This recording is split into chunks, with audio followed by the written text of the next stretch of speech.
Hey everybody, welcome to the Abbots Address for Friday, July 10th, 2015.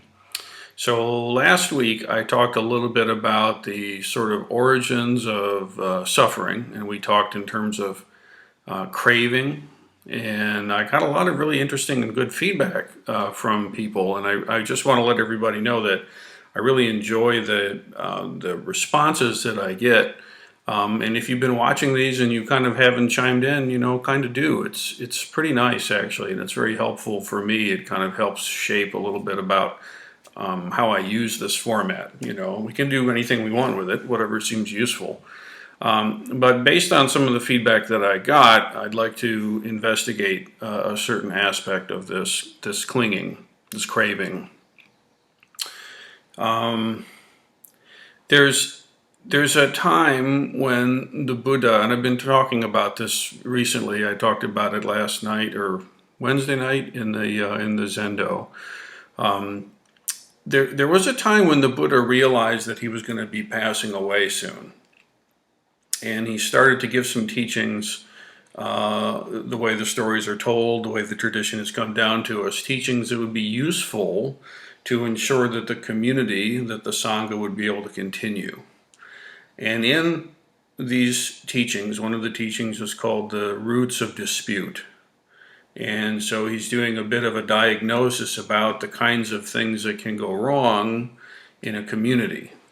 So we can translate that directly and literally into our Sangha, the Sangha that we're a part of, our community of practice. But it also can relate to the Sangha of our family, the Sangha of the people that we live with, the people that we work with, even the wider community, the people in the society and the town that we live in, and ultimately to all of us, right? But specifically, when the Buddha was giving these teachings, he was thinking in terms of his ordained monastic community and trying to make sure that it would be solvent to go forward. Now, he had already transmitted the Dharma to Mahakayasapa, so there was already an heir, selected to continue the teachings. And this was a community of people that had left everything to practice diligently. And still, teachers in place, and everyone's a vowed practitioner of the Dharma. Still, the need for guidance about this particular stuff was obviously present because, he went there, right? So let's go there. One of the roots of disharmony in the Sangha, or roots of disharmony in society, disharmony in our lives, it has to do with what he called envy and miserliness. Okay, it's one of the roots. And he basically went on to say, paraphrasing, that if a monk dwells with this root of envy and this root of miserliness, then that monk is not respecting the teacher, and is not respecting the Dharma, and is not respecting the Sangha. And by not respecting the teacher and the teachings in the community, this monk would not realize the completion of their training. And in not realizing the completion of their training, they would contribute to the sorrow and the sufferings of the many beings. And so his counsel here was to say that if you notice inside yourself this root of dispute, this root of non-harmony, then see it, acknowledge it, and let it go. And if you do not see this root of disharmony within your practice, then continue to practice in such a way that this root will not arise. So that can seem like kind of a complicated way to say it, but it's actually very skillful, I think. So in other words, when we really look inside our experience, one of the ways that agitation sets in and irritation sets in and clinging manifests, craving manifests, is that we encounter things that we perceived to be success of other people. So here we encounter someone who's, and this depends on our own conditioning, what triggers this stuff, because what's success to one person might be completely irrelevant to another, right? But the way the teaching goes is that when you encounter someone else's success, when you encounter someone else that's doing well or that is prevailing in an area that is of interest to you, okay? So for example, like for myself, I can remember when I was young, I would, hear a really, really good musician. And there was kind of a sadness, kind of a suffering that happened in me when I heard this really great musician. Now, I love the music, and I'm very musical and all that, but there was a kind of a wounding that was happening in a very subtle way. And actually part of what was going on there is that I was encountering this other person who was able to completely manifest music as well as any human being ever has. And I couldn't do that at the time. It was beyond what I could do. And I really valued the ability to do that. So it was very meaningful to me. My heart was yearning to do this. And then here's this other person who just makes it happen. And it's like, ugh, wow. So there was a kind of a suffering that occurred there for me. Now, if someone's not interested in music, it wouldn't have pushed their buttons at any given time. Some other thing, can be something really base and crass, like, or just gross, physical. Like someone has a better car or a better house or those kinds of things, has the hipper clothes, however defined or whatever. But usually it's something a lot more subtle than that, A person has no, it can be whatever it is. However you're in the moment feeling like this would be great if I had it, and you encounter someone who already does, at least you think they do, and boom, the trigger is pushed, see? And so what starts to come in here is a kind of a sense of envy. And then that leads to a sense of kind of closing in. This is what I have, and there's this kind of defense thing that goes on. See, and it's very important to notice that and to really, really pay attention to it. So like if you're sitting and little waves of envy kind of gurgle up through the stuff, it's one of the skills of equanimity is to be able to see with more and more refinement what actually is occurring in the mind stream. See, so when you encounter someone who's doing well, let's say there's someone in the sangha who seems to be moving up and is getting some kind of recognition. This will be happening in our community here. There'll be people that become visibly empowered with various levels of capacity to help share the Dharma. See. And that could trigger a kind of a sense of envy and a kind of a closing in. It's possible, could happen.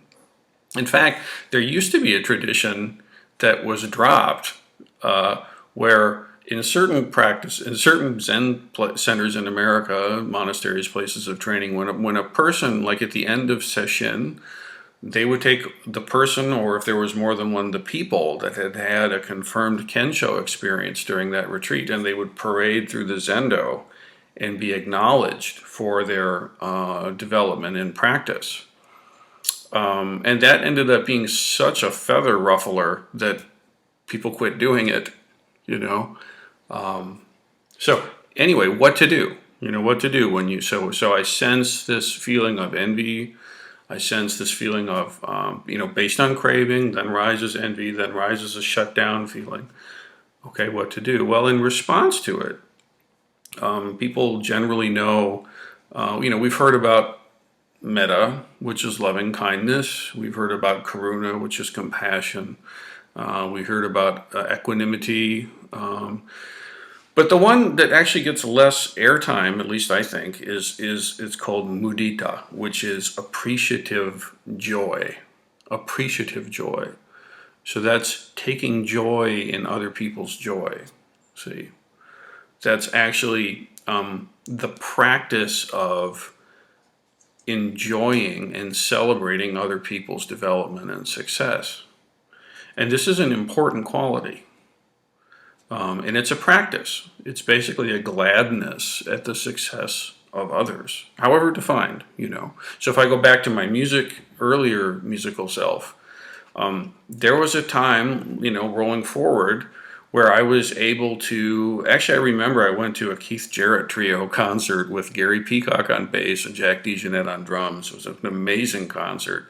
And it happened to be after I had played a concert with Gary I think it was a 20th anniversary celebration of Zen Mountain Monastery or something.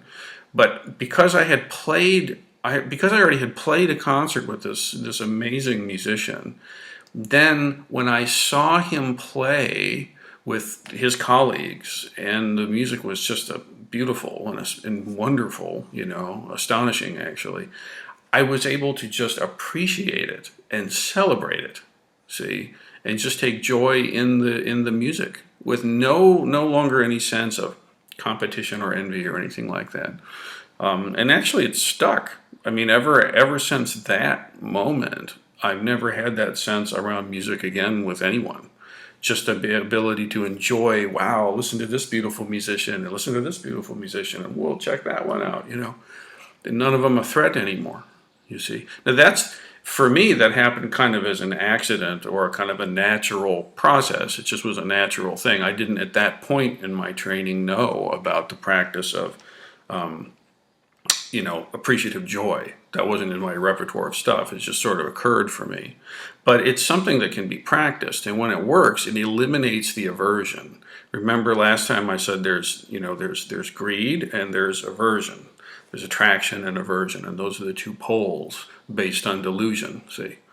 And they're mutually exclusive. You're not attracted and repulsive exactly the same time. You might flip-flop real quick, but there's always one mind rising per nano flash of instantaneousness, whatever, okay? So this business is that it eliminates aversion, and it causes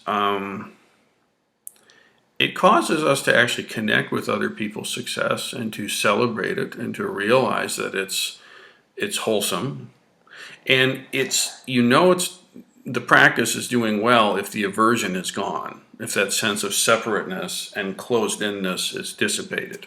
That's how you know you're actually practicing it right. See, if you fail at it, you can actually take. There's kind of a warning to this. Okay, so the appreciative joy, you can go past the point, is what Aiken Roshi used to say when he was talking about koan students and working with them in the Dokusan-line. It was one of his teaching phrases.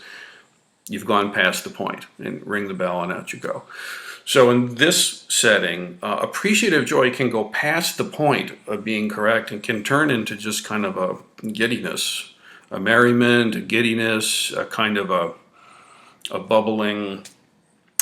It's leaning in towards a bliss kind of a place, like kind of just kind of a bubbly, giddy, which gets fuzzy. Okay, and when the fuzziness takes over, it slips out of the reach of being aware of compassion. Okay, so there's a way that the giddiness and the bubbly happy stuff is actually going la la la la la la la. I don't see it. I don't hear it. I don't want to know about suffering from other beings or self, and so that would be past the point. So the quality of actual appreciative joy is it is joy, and it's joyful, but it's not off-kiltered, okay? And it's not just kind of like escapist kind of artificially created emotional states.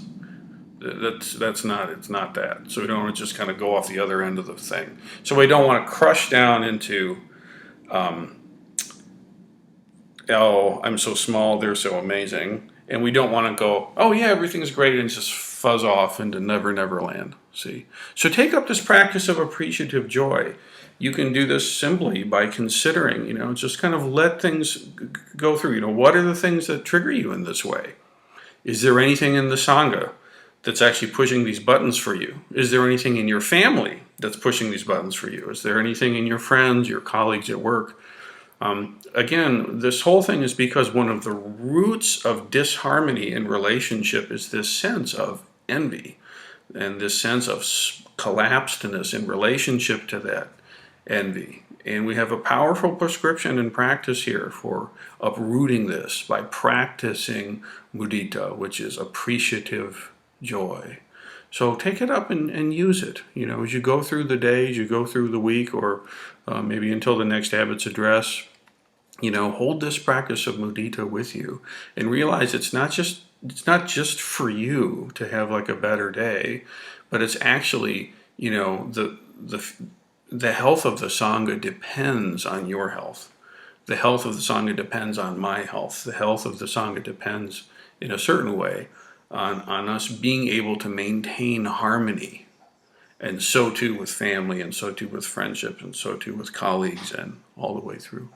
Okay, so take it up, and we'll see you in the Zendo. And please do send me comments. I'm really enjoying them, and it kind of helps me to hear that people are actually watching these. I see people viewing it, but maybe 10% people actually communicate. If you have something to say about it, let me know. It'd be interesting, and we'll keep the conversations going.